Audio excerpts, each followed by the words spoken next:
conseil livresque. Alors aujourd'hui je compte vous présenter donc un diptyque en français. J'ai décidé un peu d'alterner donc les conseils livresques en anglais français pour un meilleur équilibre. Et aujourd'hui je tiens donc à mettre à l'honneur donc un diptyque qui m'a particulièrement plu. Il s'agit de Phoenix de Karina Rosenfeld, paru chez la collection R.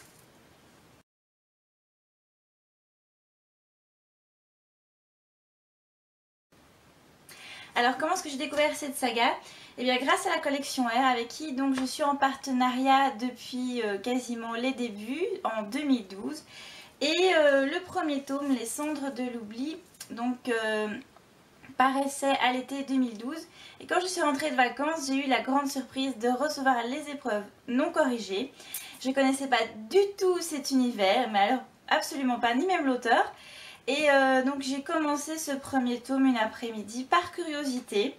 Et en fait ça a été un très très gros coup de cœur. Donc franchement je remercie la collection R d'avoir publié ce roman parce que pour moi c'est quasi un de mes préférés de la collection. Et donc bien sûr, étant donné que je fais partie des partenaires de la collection R, j'ai suivi de très très près la sortie du tome 2. Je me souviens encore quand on a montré cette couverture qui est franchement sublime, j'avais un très gros coup de cœur.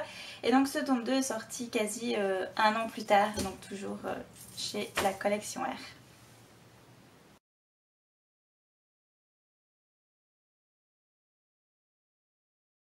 Alors pourquoi est-ce que je conseille donc ce diptyque? Tout simplement parce qu'il est magnifique. Moi il m'a emporté dès les premières pages. Donc quand j'ai commencé ici Les Cendres de l'Oubli, je ne savais pas du tout dans quoi je m'embarquais. Et en fait j'ai été vraiment aspirée. L'écriture de Karina Rosenfeld est vraiment magique. Elle arrive vraiment à mêler les émotions de manière subtile. C'est grandiose. Et puis il y a cette mythologie du phénix qui est très bien amenée.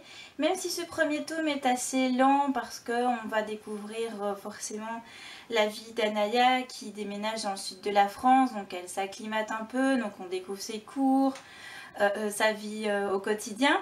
Et donc voilà, c'est amené tout en douceur, mais on sent bien qu'il y a quelque chose de surnaturel derrière tout ça. Et ça rend le livre très mystérieux, très très addictif.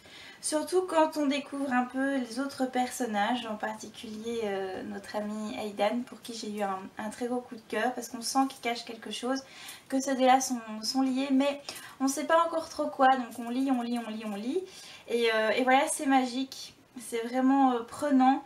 Surtout que ce diptyque met aussi à l'honneur donc la musique, et ça j'aime particulièrement dans les romans, je sais pas, il y a la musique qui prend une très grande place. Donc ici c'est le cas et c'est magnifique, ça donne de l'ampleur encore aux émotions et aux sentiments. Et puis j'avoue que je me suis tout de suite identifiée un peu à Anaya qui joue du violoncelle. Voilà, moi-même j'étais violoniste, voilà, je faisais du violon alto.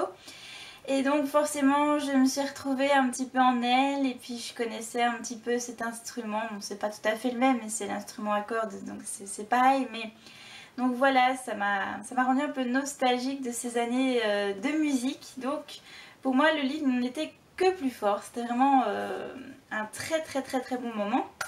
Et le tome 2 c'est pareil, le tome 2 donc propose une très belle évolution puisque là on entre vraiment dans le vif du sujet concernant la mythologie donc du phénix. Cette fois-ci Anaya doit se souvenir de ses vies antérieures et nos personnages masculins Aidan et Henry donc prennent vraiment de l'ampleur aussi, tout s'accélère, ça devient vraiment super intéressant. C'est très très difficile donc de décrocher du deuxième roman parce qu'on apprend vraiment plus à s'immerger au cœur de la mythologie et ça c'est génial. Sans oublier toujours donc cette partie on va dire normale avec la vie d'Anaya, toujours au quotidien, toujours ses sentiments très bien exprimés et toujours donc cette musique mise à l'honneur. Et voilà, donc ce qui fait que le deuxième tome est tout aussi bien que le premier. Moi je trouve que les deux se valent, les deux se complètent, hein, ils sont magnifiques, franchement il n'y a rien à dire. Donc je les ai engloutis tous les deux très très vite finalement. Voilà, il n'y a que du positif dans cette lecture, que ce soit le style d'écriture, les émotions décrites, la musique, la mythologie, les personnages. Voilà, pour moi c'est un must-read. Franchement, c'est une des meilleures sagas de la collection R, évidemment, selon moi.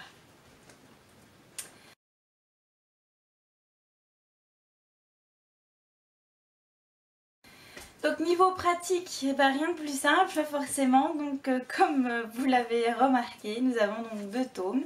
Le premier, Le Centre de l'Oubli, qui est donc déjà disponible depuis 2 ans maintenant, puisqu'il est sorti en août 2012.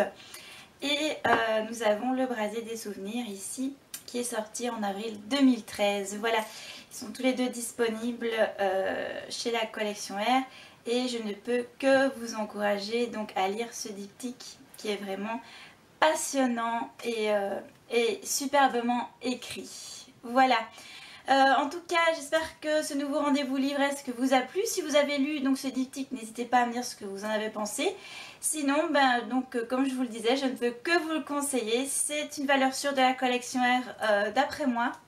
Donc voilà, je vous le conseille.